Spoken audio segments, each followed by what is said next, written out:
I see a lot of shoulder pain in my office, and a lot of times pain has been going on for so long that a lot of the range of motion is kind of zapped out of there and things are really, really tight and stiff.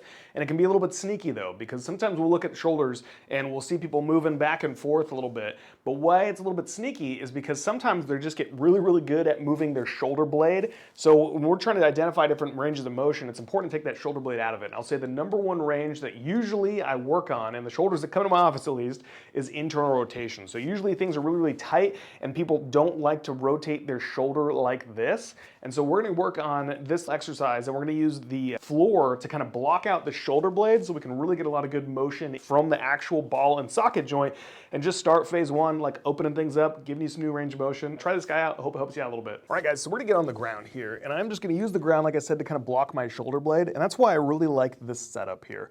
So I can take my hand here and I can kind of rotate my arm this way, and if I feel that stop, that's gonna be the spot where we're gonna start working this guy.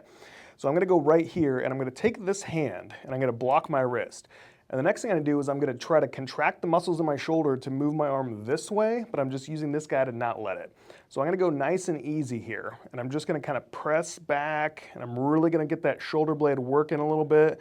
There shouldn't be any pain for this at all. We're gonna go for about 10 seconds, and then the next part is I'm immediately gonna stop, and I'm gonna put my hand this way, and now I'm gonna work on the other direction. So I'm gonna bring my arm this way. So I'm gonna go right through here, and I'm gonna kind of press, press, press, nice and easy. Really good.